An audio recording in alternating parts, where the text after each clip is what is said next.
Hello and welcome to PitchBoxing, where we go through everything that's happening in the weird, wacky and definitely strange sport of boxing.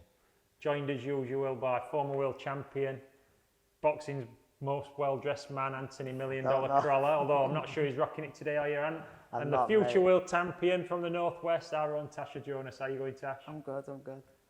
So to kick off this week, there is only one thing to kick off with. Jake Paul, Tyron Woodley. Did you buy it? Did you watch it? And what do you think? I was actually working it. on Sunday evening. So, unfortunately, well, lucky for me, I didn't have to buy it, but would have I bought it? Did you say unfortunately I didn't buy it? I'm not going to lie, listen, for £16, I would have been thinking twice about buying it, despite the undercard being okay. The undercard wasn't a bad undercard.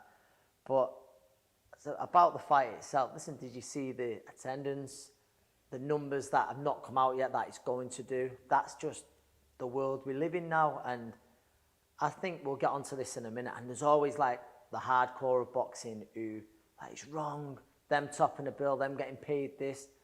But I think it's about views, and we'll see exactly the numbers that it does do. But I think to all those people who get frustrated about it, and I get why they get frustrated, why they get annoyed about it, especially when Jake Paul's doing a hit list, and that hit list involves fighters such as Canelo, arguably the number one pound-for-pound fighter in the sport. It can be mad, but I think you've got to look at the undercard, and there was certain girl on it, Serrano, yeah. She got a career best payday, and she also, I mean, even more important than that, the amount of eyes that was on her, the amount of views and the way her profile would have been raised. And there was one or two other good fights on there as well, but I think that's how I think you've got to take these events. It boosts other fighters' profile, but also gets them work, and especially after the 18 months or so that we've had, the more boxing shows, the better. And like I say, there was a big attendance in there. I thought for myself, his shorts were fantastic. He'd got electronic display. Never seen that. Never seen that. He's winning at life, isn't he? I'm a big fan of boxing, but I've never seen that. That was really, really impressive. I don't know. Look, for me, it just doesn't sit right with me as you're watching it. And when I looked next morning and you're like looking through your social media, every like national newspaper, every national news site, they were all running that fight, and you think these fantastic world title fights, British title fights, European title fights, all going on, and they get zero, and it just doesn't sit right, does it? I agree with that, and it's not like, oh well, you're part of the problem, but that is the way the world's going now. It's like, Tash, your little girl, I don't, she might be a touch young yet, but I know with my little lad, it's like they know who YouTubers are. Kids want to grow up now and be YouTubers. Like, you couldn't have imagined that a while ago, and obviously with the boxing event, and I think I was working with a lad called Joe Weller, who's like a real well-known YouTuber. He actually fought KSI. KSI is another YouTuber, Rich. Thanks for that. Yeah, just letting you know. And he's actually boxed Jake Paul's brother, Logan Paul, and they done the first fight at the Copper Box, and that sold out within minutes. Yeah. And the same night, just up the road, I remember Paul Butler was fighting on it. I think he was on at a show, I don't know if it would have been the XL or something like that. And there was so many, that was a packed out show, the YouTuber fight, whereas a much higher attendance than the other one, with professional boxers, with world champions, former world champions on the show. And that's just, I think, we can say it's part of the problem, whatever. I think we've just got to try and look at the positives from it, because realistically it's not going anywhere anytime soon. Tasha, after that in-depth analysis, are all YouTubers by Anthony? Are you with me? I think Anthony could be part of the problem. No, I get both sides of the argument, because I think we've said it before when we've discussed it.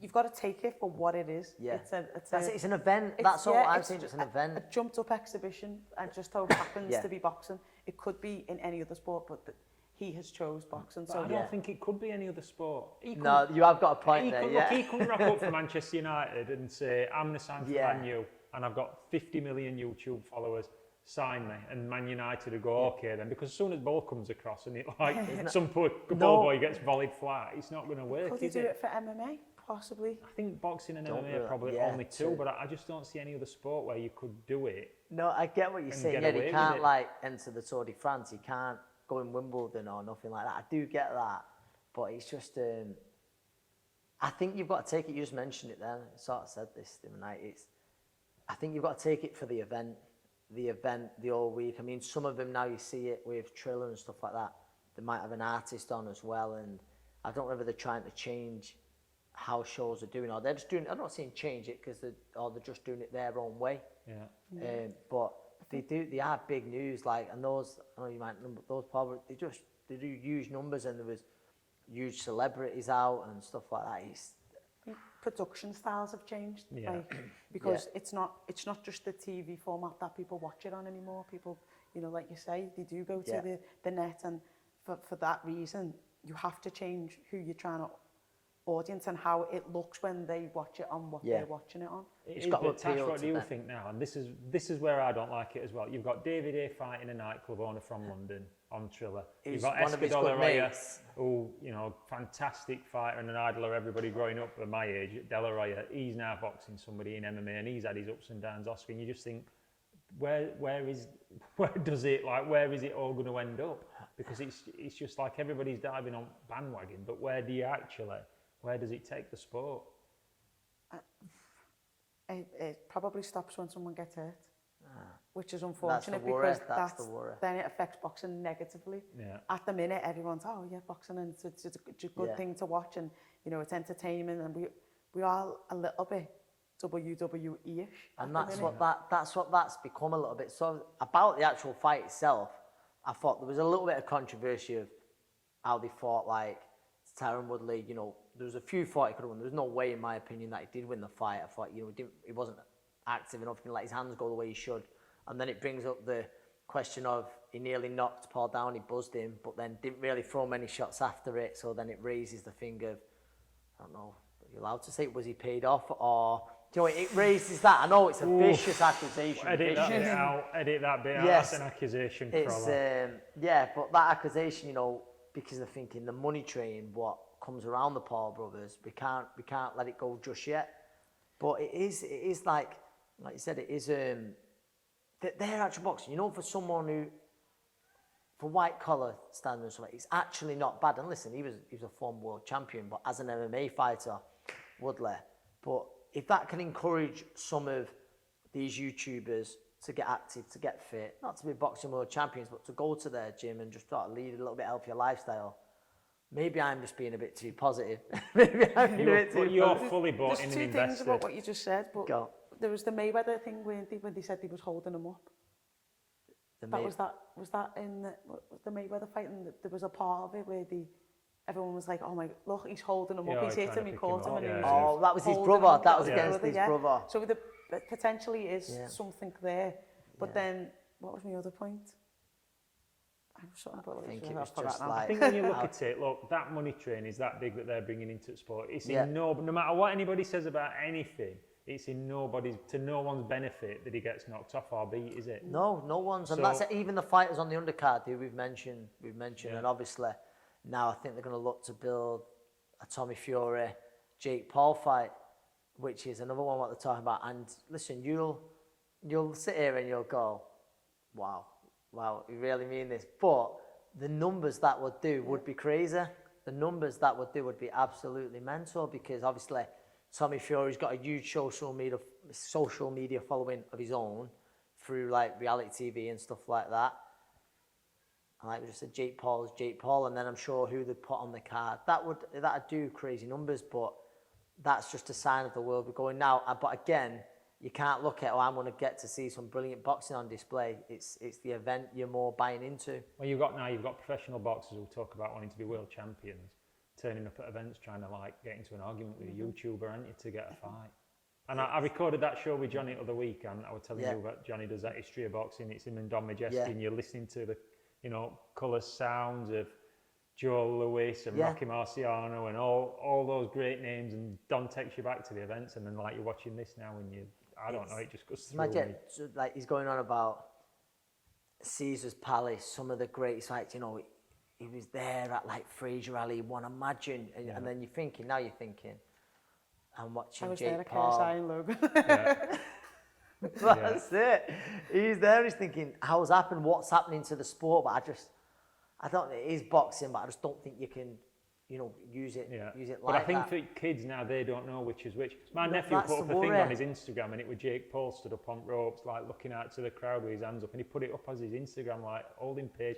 And I messaged him straight away, I was like, lose my number. I'll speak to your grandparents, you're out at will. That is you, done. But I don't think they grasp now. There's a difference in what they're watching. They believe like Jake Paul's a boxer. My little lad does go, Jake Paul, yeah, he's a boxer. And I'm like, he's not a boxer. But he actually has now had 3 or 4. He's had 4 professional fights. He's not yet fought a boxer, which is the other criticism.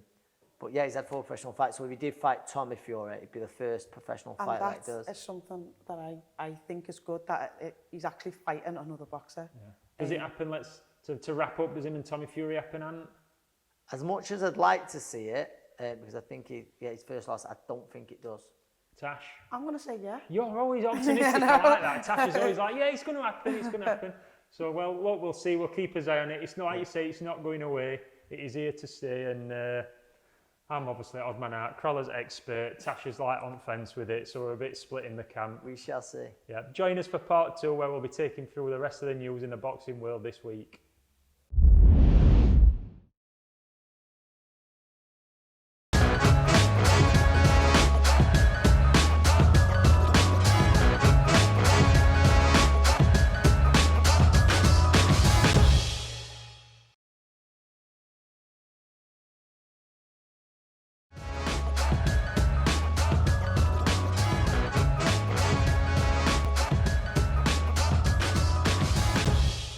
Welcome back to part 2 of PitchBoxing, and now we move on to one of the most important parts of the sport, TV rights. Lots happening this week, gang.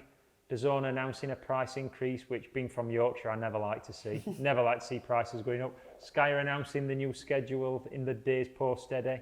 BT have just put on a big pay-per-view. I don't know how big, YouTube boxing, but that's a different story for another day. Tash, what do you think? For the actual boxers and the athletes, I think it's a really good thing. You've got lots of good domestic fights that can now happen. Bidding wars will happen. Fighters are getting paid more. You're out there more. But, it can drag out where, people are going to be arguing over who's going to be what's where. One signed with one signed with another, harder to make. So it's great for the athletes, but it also creates a lot of contractual problems. I think it's going to get really aggressive, I think, especially between DAZN and Eddie and Sky. And what you don't want to see as a boxing fan or people who work in boxing, or even for you, Tasha, as still a fighter, you don't want to see where that competition goes too far. And so Sky are putting one on 1st of October, and then DAZN put one on 1st of October, and then BT go on 1st of October. And that just dilutes the whole thing. That's one thing I hope they don't. I hope they respect the fans and keep the dates spread out rather than going into direct competition. But will they? Good question. I think with certain events, for instance, like you wouldn't go up against AJ or Tyson Fury, you'd seem a little bit crazy to go up against those type of fighters. But I do believe that the fans will be victims in a way where there'll be great domestic fights on both sides. And people said, well, it's not a bad thing that we can Sky Plus now, or we can do that. But I think that's where, going back to what Tash said, first of all, I think it's very good for the fighters, or for boxing in general, the more platform, as long as it's a quality service, that it gets good eyes on it. It gets more eyes on it even. I always think that's a really important thing, getting out boxing there, sort of inspiring that next generation. The more they're seeing it, the more kids you're going to get in gyms like this, early on, and then look to go on. We produce more champions.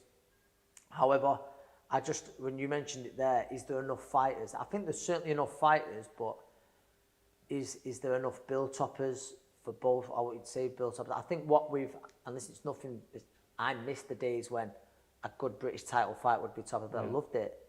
So hopefully that does bring that back a little more. Not every show's got to be headlined by a world title, in my opinion. Well, if they do, aren't you going back to days of like WBU and stuff, aren't yes, you? It's got to be a title fight. Where it's got to be a watered-down world title, no disrespect. Because there's not enough world champions to be having a world champion on every show, on every platform, really. So I think what the good thing could be, we might see sort of, not every show's got, not just a world title show, an arena show. Sometimes I think, and I saw a few people comment on it, I miss the time when there'd be a British title fight Friday night at York Hall, or now we're up here like, you know, British Commonwealth title fight, Pons Forge or whatever. Do you know what I mean? Just the smaller shows, and then what'll be packed out, great atmosphere. And they've become kind of being sneered at, those type of shows, though, aren't they, in a way, as if like it's something you've stood in part. You know what I mean? It's been, it's like got to be big or not. For instance, in Liverpool, Everton Park or even the Olympia, some of the atmospheres there have been the best atmospheres I've been involved in, because, you know, it's just like a little bear pit. Well, look at British fights, like you could use like your old gym mate, for example, Macklin against Moore. Where were that? Wow, that was at the George Carnell, wasn't it? George Carnell, I think, and how many people were in there? They could have sold it however many times. But they still talk about that fight and the atmosphere now. So I think this narrative, it's got to be massive or not at all, and it's rubbish. I'd like to see that reversed a bit, where we get the good domestic scraps in, you know, piled in arenas. You just want quality boxing, that's all anyone wants to see. It doesn't have to be... Quality of any product sells, doesn't it? So if you bring back, whether it's a title on the line or not, if it's a quality fight, it's a quality fight. Look, for boxers like Tash says, Tash, for you, it's going to be brilliant if you go into purse bids, or, you know, you get mandatory for a world title again, or you fight for European, and you want 5 people bidding on it, 4 people bidding on it. You don't just want, you just don't want one person turning up with 2 envelopes here, which happens a lot. So I think, like you say, for the boxers touch wood will hopefully now see more money, but you also want to see that they get the fights as well that they want and that we want, because if it's too spread out and too thin, how are they going to tie it together? That's it. And then obviously it doesn't. I think one thing we've had in the past is the problem of the only time we see these, I think that still is going to go on, sort of fighters coming over from other shows is, but again, it's not a problem, because that's when they're going to have to bid. And the fight will get paid better, you know, whether it be a mandatory for a British title or a world title fight, and they've got to meet on one of the opposing promoters' shows. It'll only create sort of a better wage for the fighters. There's going to be some interesting purse bids, isn't it, for British and European title fights. Tried to be made, that's for sure. But you don't want it to go back like old days, where certain promoters would lose the purse bid, and then 4 days before, Pulp Boxer out with a twisted eyelash. And the show would collapse. So you don't want to see that. So it's interesting, isn't it? AJ is an interesting case in pointing it all in. He's got, you know, reportedly he's got 1 fight left with Sky, which is the Usyk fight. Tash, you're our AJ expert, if we forget like that Fury thing. But what do you think? Do you think he'd have a conversation about staying with Sky, or do you think he'll go with his own, or look for another higher bidder, maybe Amazon, or who knows? I just think Sky as a platform is hard to compete against. Probably the only one that would be terrestrial telly, because of where it can go, what it can do. We know from training in the David Lloyds and stuff like that, it's just on constantly, Sky Sports, and it's just on. And how many people will be, you know, at a desk, at the gym, at whatever, and just see it, and you don't realise how much you take in. You know when someone's boxing, you know when he's even on your phone, it's Sky Sports News, Sky Sports Football, isn't it? It'll pop up. So like, it's hard to compete with that unless you're just on like terrestrial telly, as I say. So he'll always be a pay-per-view. You know, you're not gonna get AJ for free. I don't believe. So it's who's going to pay him the most, and how much is he going to get the most benefit from which platform. So do you think we've seen end of it now? Do you think there could be another player coming, like an Amazon or a Facebook? I wouldn't surprise me if an Amazon came into it. I wouldn't rule out Amazon whatsoever for something like maybe something big, something like AJ, or for like when Fury boxes AJ Tash. Like for that. It's coming. At Wembley Stadium. No, like, so I wouldn't rule that out whatsoever. I think there'll be a whole Netflix series, I'm sure. But no, I don't think that they'll come in for something like, you know, shows that are going to be on week in, week out. But for the big events, you ever do, but then where does that leave? For instance, does that then affect, well, of course it affects him, it affects both Sky and his own if, for instance, AJ goes to that, you know, platform, a different platform, which is neither of them two. And then I think going back, I think both Sky and his own will probably have some problems as well. I mean, there's always problems in everything boxing like going forward, but if AJ doesn't become on the zone, does that then people are wanting to see him on it or expecting to see him on it as part of, you know, their subscription fee? But then obviously again, if the zone have been very busy, they've been very busy signing a lot of fighters. Sky have obviously, they've got to announce, which they are going to do this week, they've got to announce fighters very soon, because I'm guessing Sky's first show is going to come up very soon. So Rumours are early October. early aren't they? October, yeah, which isn't long at all. I mean, I'm sure the fighters who are, well, I know they are, who are on that show are in training now. They're just sort of waiting for the announcement. Yeah. But yeah, no, it's. I'm excited. I think it's good competition for the fan. I think the competition is going to be great. It's going to be interesting, isn't it? And there's also, as fans to watch, sit back and people who work in boxing like ourselves, it's going to be fun to watch and see what everybody's doing and what comes up. Like I said, the zone of race is $7.99 today. Do you think, or they're going to, sorry, from next month. Yeah. Is that good value, Tash? If they've got no mainstream football and other mainstream sports, is it good value just for boxing?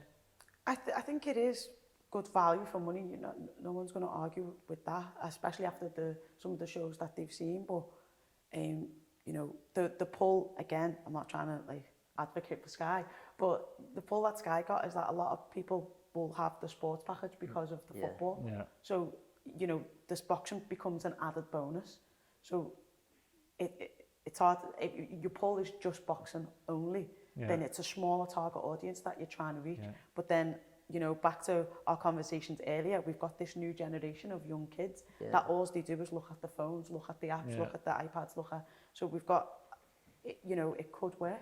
Yeah. I think that's where the test is going to be, because there's no denying at first, like with the zone, like it will take time to get the numbers that they're obviously open to it, which I'm guessing, like, it's no secret looking to add other sports to it as well. But as much as, for instance, $1.99, it's $8.99 or $7.99, sorry, whatever that is, you know, a month.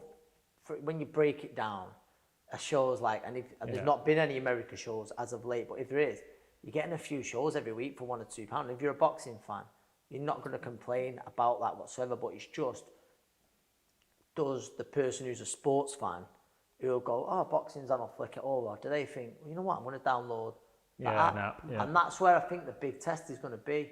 And does the older generation know how to even do it? Yes, that's it. That's where it might take a little bit of time, because I know this. Well, I would like with my mum, like trying to download an app and stuff like that. Well, let's be honest, my parents are 80 odd now, but they haven't got like a smart TV because they won't use it. So you're going to lose those people who might just flick onto Sky.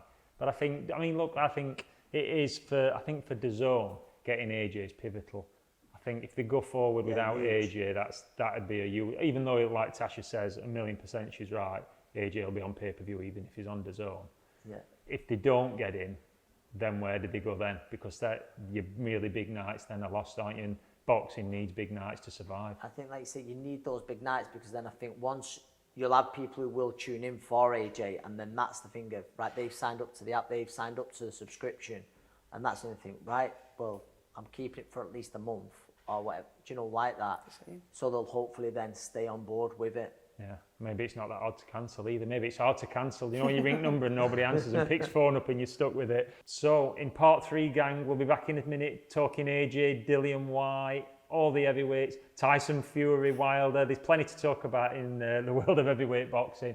And we'll be back with that straight after the break. And join us for part 3.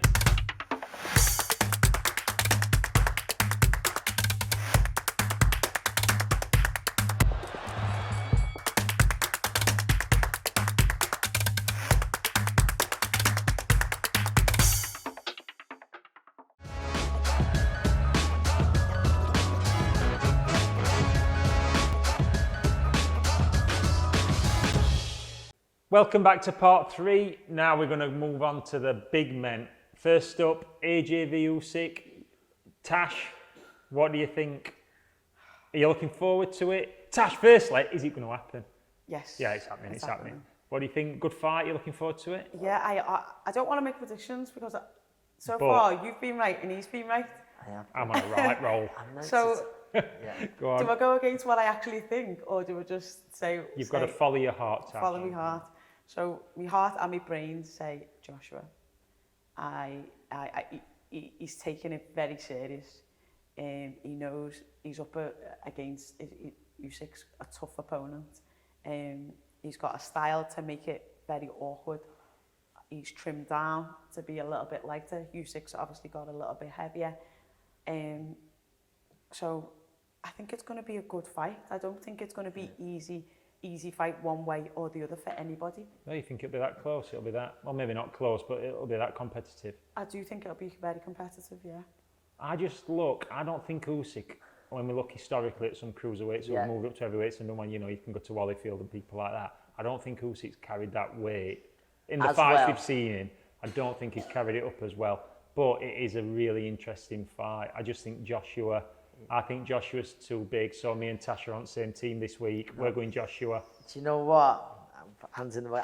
I'm going to join the team as well. Yeah, I'm going. But listen, it's not. This could all go really right or really wrong. Yeah, if I could have splinters, I probably would. But no, I say it all the time. You've got to give Joshua a lot of credit. This is a hard fight, which he gets. I think Usyk's becoming more and more well known, but I don't know, will he still get the reward and the praise he deserves if he does beat Usyk? Do you know what I mean? Because I certainly think it's high risk. But stylistically, it could. Is it a banana skin? Would you say it's a potential banana skin? Without a doubt, and that's why I respect him for taking this. I think it's got. I don't think he could have picked too many harder fights in the heavyweight division outside Tyson Fury. I think it possibly is one of, if not the toughest. And we did just say them. He's not looked brilliant moving up to heavyweight Usyk, as good as that we know he can be. But I think, listen, as much as I like Derek, there's no denying who won the fight. Do you know what I mean? I think it was made out to be closer than what it was. And it was a very sort of inspired Derek Chisora that night as well. But I'm going AJ. I just think size will come into play here. Yeah, I think, look, like you said, look, nobody else is going to be queuing up. If AJ weren't boxing Usyk at heavyweight, you couldn't see like a queue around corner, could you? Or other heavyweights saying, I'll do it. Yeah. So you've got to give him credit for taking it. Yeah, it's a potential banana skin, but I just think he's not convinced me at heavyweight, and I just think Josh will have a bit too much to him. So boringly, we are definitely all on the same page on this one. Yeah. Definitely. Tash, no last minute changes? No, it's the same, but I do agree with what Anne said. He's a lot of risk for very little reward, because if he wins, or when he wins... Well, these millions of pounds for him if he wins. But other than that, the fans, well, not the fans, but people will just say his cruiserweight gone up. Yeah. So, like, he'll have no credit for actually beating someone who's, like you're saying, not good. Yeah, not many people else would want to box. Yeah. Interesting. We'll see who wins. So we're not on the fence for this one. We're in it together as a team. We're all in it. AJ by knockout. Tash? I'd say late, yeah. Oh wow, all three is again. Yeah, I'm going AJ inside the distance. Right, so we're all a knockout. I can't separate us. I'm just squirming around trying to get some room between us, but it's not happening. Another big fight that we're now told is going to be on, Wilder against Fury, 3. So that looks like it's on. We were wrong. We might be called that wrong. I said I don't see that happening, but they're now saying October and it's going ahead. Supposedly it's going to happen. Listen, camp's been far from ideal for Tyson Fury. You know, God bless now. You know, his little girl's good, but he wasn't able to start camp when he wanted to because of the birth of his daughter. But now I think it's going to happen. And just the only worry is that I think there's very few people, it's realistic, who wanted to see that fight again because of how dominant Tyson Fury was in the first fight. It was, it's not a fight, a rematch or a run match you'd cry out for. But I think now the fact that it's happening, I think Tyson's going to get his head. And I know on social media, it's like, all I need is 6 weeks to beat you. But I think the big question is going to be, are we going to see many improvements from Deontay Wilder? Tash, you said before that you weren't that excited for a third fight, or a lot of fans weren't that excited, but do you think as it gets closer and they start going at each other, you'll get more excitement will build for you and we'll buy into it more? I think, anytime Fury boxes, he's another, one that people just want to watch. It's a heavyweight fight, everyone wants to watch it. I think Fury is an entertainer within himself, so people will want to watch him anyway. But for me, it's just, it all depends on what Tyson turns up. Yeah. He can be like, they just do enough to get by Tyson, or he can be the devastating Tyson like we seen in the last one. Yeah, it'll be interesting to see which he does, won't it? But that's another big fight coming up. Another big name British heavyweight now, looking for an opponent, Dillian Whyte, who rumours are he's staying with DAZN. He's going to be boxing in October. Yeah. Who would you like to see him in with, Ant?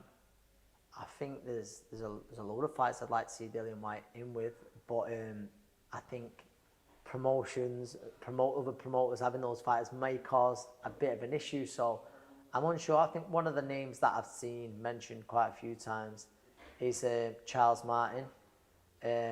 I'll be honest, I wouldn't be in no rush to see that. I wouldn't get too excited about seeing Dillian Whyte with Charles Martin.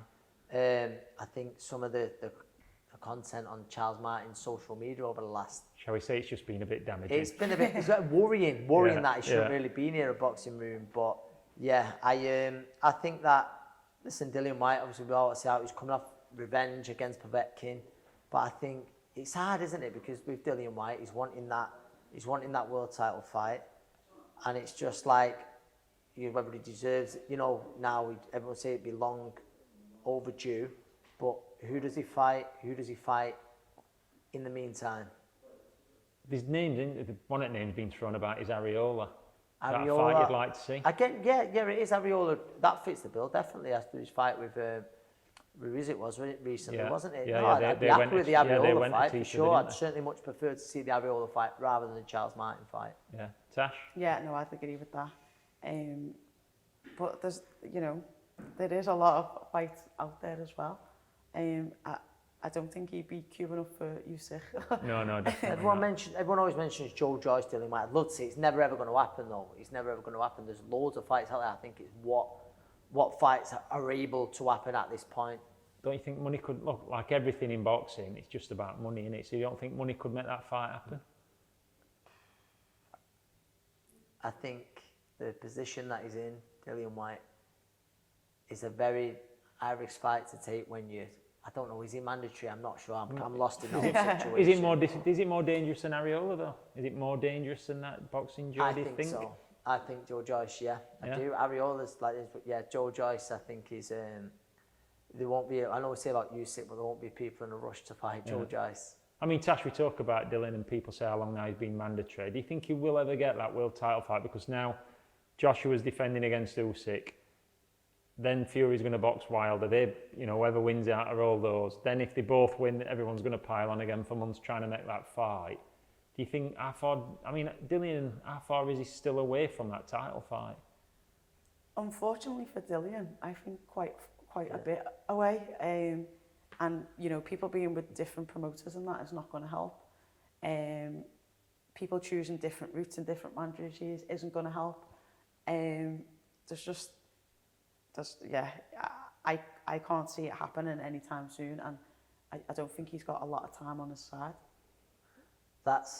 I'll echo what Tash says, really, because I'm very similar. I think, obviously, what didn't help with Dill is the fact that, the Povetkin loss was then the final eliminator, and then now the same, he's definitely mandatory. So, like I say, it's not, like I'm confused. He is mandatory, and you'd think that the WBC belt has been ordered, so I don't see how.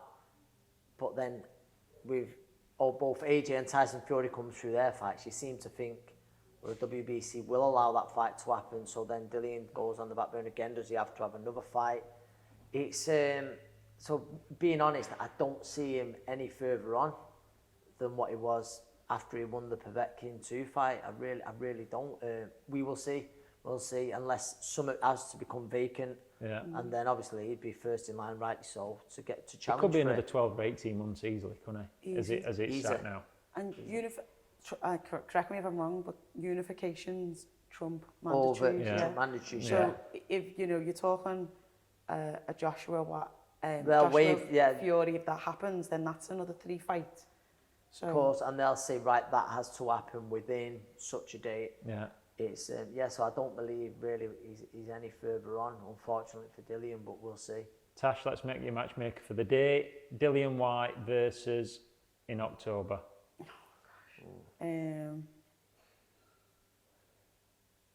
I think we probably will see Martin. I'm going to agree with Tash. I hope we're both wrong, but I think there's a great chance we see Charles Martin, Dillian Whyte in October at the O2, and that's the one. This is really weird, but I kind of agree as well. This is getting creepy. So this is like getting a bit freaky and a bit weird, because I kind of agree with what you're saying. So I think that'll be the fact. It's probably the easiest one to make. I don't think Martin's got a lot of value in States now. I don't think he's generating lots of money. He's not been that active. So sending him to Britain to box Dillian Whyte is maybe a way to make it work for everybody. I hope you enjoyed part 3 and join us in part 4 when we'll be talking governing bodies, legends losing and everything else to do with the world of boxing. What? No way. This is only going one way. It's got to be a knockout in there. What, at least the second round? You're joking, man. You all right? Who are you talking to? Just hold on a second, sister. Just hold on. And I'm just telling fans what it's like because they've no idea. It's just, oh, damn. Is that ring time? Yeah, ring time. Check it out. Get involved. Ring time. No way. This is going one way. Point. Watch. See, we got a problem.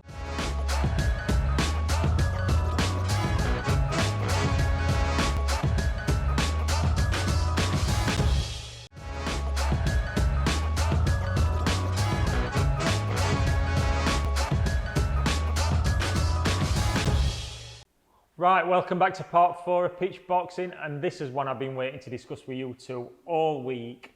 Last week happened, lots of people went to bed, a champion at World, and woke up with nothing. And WBA have stripped all their interim champions, all the gold champions. Has this needed to happen, or a bit sudden? What do you think? Well, it was sudden, but I do believe that it was probably long overdue. You know, fan of the WBA, being one of their former world title holders. However, I think it just becomes confusing, and I think the other thing you've got to mention, and I think they're looking to make all the regular and super holders, box each other. So then eventually, you imagine that there'll be one world champion with the WBA. Let's not. There's been a problem, not just with the WBA. You know, there's champion amateurs, champion reset. Just it can all get a little bit crazy, but. You know, yeah, I do see it as a positive move, sure, certainly for boxing fans, because it has received a lot of criticism for the amount of titles or champions that are available. They seem to have come under more scrutiny than anybody lately at WBA, didn't it? There's been a lot of negativity for them, but it was sudden, wasn't it? I mean, Tasha, you're still active. If you went to bed on Saturday night and you were a WBA interim champion and you saw your belt and give it a kiss at the side of your bed and got in bed and then woke up next morning and looked on Twitter, how would you have felt? I don't think I'd be very happy, but I understand why it's being done. It's like, I don't want to say for the greater cause, but it is. For all the reasons that Ant said, it did get a little bit confusing. I didn't actually realise, and I'm a boxer, how many titles there was until like the issue came about. And it's like, I think we've seen it recently with Josh Taylor and Gervonta Davis, and Josh Taylor, and rightly so, says the WBA title flying up. The WBA title, I've got it here with me. I'm the undisputed, got all the belts. And Gervonta Davis back and forth. So listen, there's one of the positives. If Gervonta Davis has got to he's given one decide, up, he's given the super featherweight one up, so he's got to decide between the lightweight and the super lightweight which one he's going to keep. So if he keeps the super lightweight one, I'm sure that Josh Taylor and Gervonta Davis would be ordered, which super fine. Yeah. What would you have done with your belt next morning though, Tash? Would you thrown it at wall, chucked it in the bin? People must have been devoted, wouldn't they? But it's a lot. Look, a lot of money's been spent as well, hasn't they? You know, people paying sanctioning fees and flying judges around, and now it's kind of for a lot of people it's been for nothing. So it's a step in the right direction. Let's hope everybody follows suit and we can kind of work towards one set of rules and one set of champions. But does that happen? Only time will tell. I'll tell you what I'd like to know, his opinion. We need to go to Martin Theobald on Fans Fight Back, because he's always got something to say on these things. I think you're right about, taking the flack away from that area and, take the attention away by binning off their interim belts. But their argument around having these belts all being in circulation and therefore you can't get rid of them because you've got mandatories, you've got da-da-da. That's always been their argument as to why you can't just go, no, those belts don't exist anymore, is that you've got people who have got, rights to fight for those belts, and therefore how do you sort of take them back? Well, they seem to have done it with the interim ones without any problem whatsoever. They've just gone, no, they no longer exist. Yeah. So why can't you do that with the regular title as well? Like, if you can just do it with the interim one, why can't you do it with the regular one as well?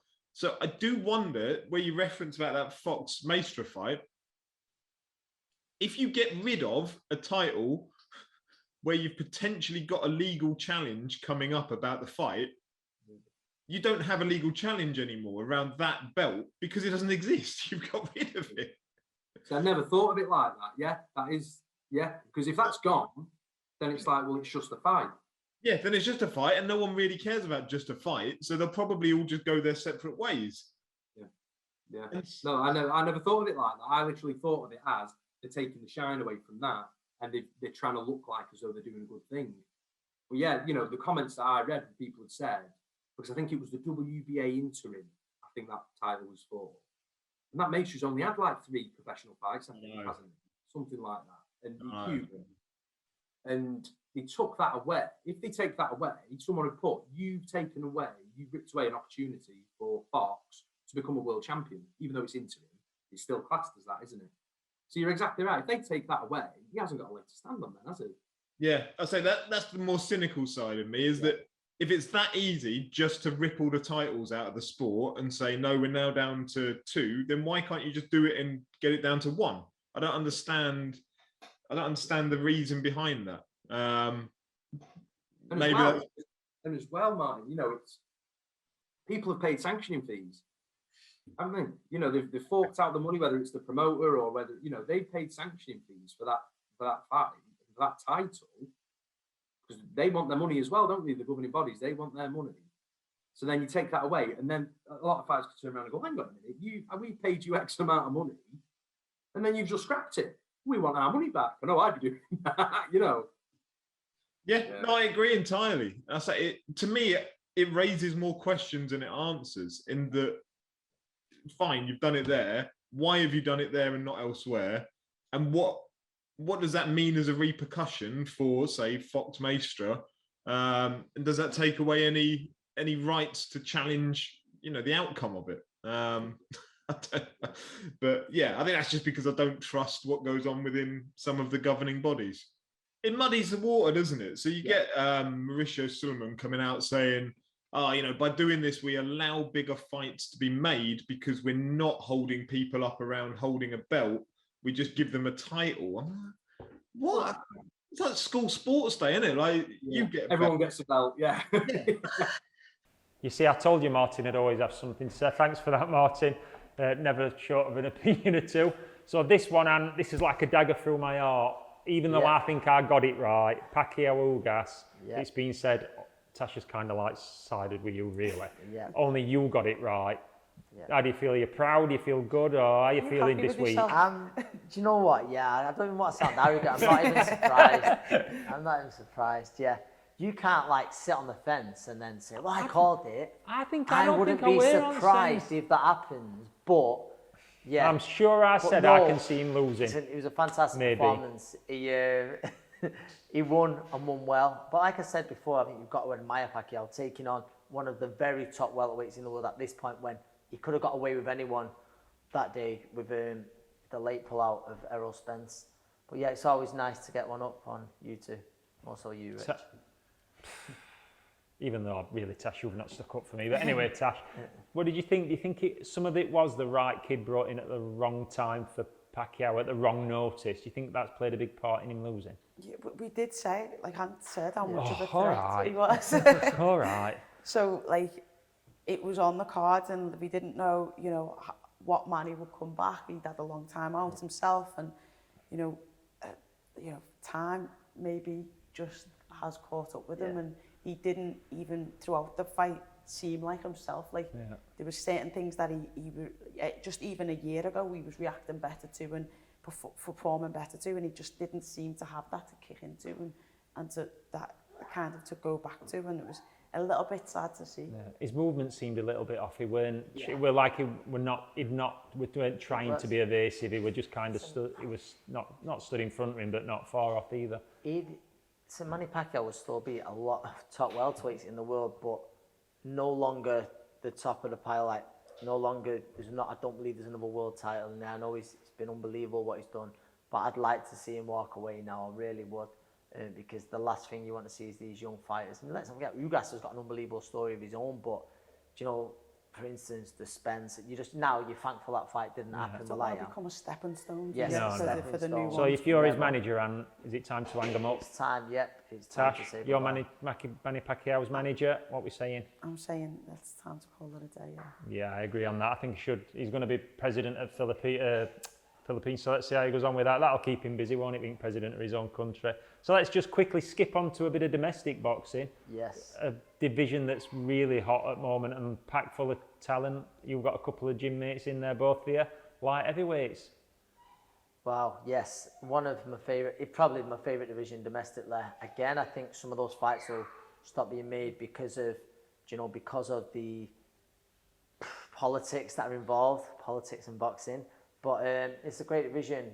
I think you look at it there, we've recently seen Joshua Buatsi, and Callum Johnson, even Jose Alberto, who's fighting for the British title. Then there's Lyndon Arthur, Anthony Yard, the rematch he's done there. Yeah. Whoever missed out, I'm sure about. Your former gym mate? Callum. There we go. Wow. Callum. On the scene. That's what I mean. Like you say, that's what I say about domestic fights. A lot of them are going to be on the world stage, those fighters. So yeah, Callum's back out on, what is it, Tash? He's on the AJ card, AJ card, yeah. So he's got. Which fight do you think's most likely to happen out of those? Well, Or are they all as tricky as each other to make, do you think? the Yard, Arthur Is and Callum Callum Johnson. Johnson can happen a lot easier as they're all with Warren. Yes. So maybe then it goes to Buatsi and Callum. Does that happen? I agree there with Tash. Yeah, I think there's no reason why those fights can't happen. And I think, like you say, Callum and Buatsi, within the next 12 months, both going to be in great position for world titles. And the three lads we've mentioned with Frank, Callum Johnson, I believe fight the winner of Yardi and Arthur. So we'll see. I think there's some great fights to be made in that division. And I think, unlike some, we'll get to see a good few of them. Yeah, I think one that stands out, and I think it's probably not far off right time for it to be made, is Callum Smith and Josh Buatsi. I think that's about the right time in next 6-9 months for that to happen, and that's one we definitely look forward to seeing. Yeah, no, it'll be a huge fight over there, and as I told before, it'll be a huge fight for DAZN as well. Yeah, big fights, big division, exciting, packed full of domestic talent, and hopefully we get to see some of it happen. So as usual, thanks for joining me, $1 Million. On time as always. A pleasure. We don't be rubbing your predictions in again. Tash, thanks ever so much for shooting across. Always great to have you with us. Cheers. And stick up for me next time. All agreed. Join us next time on PitchBoxing. We'll be back in a few weeks.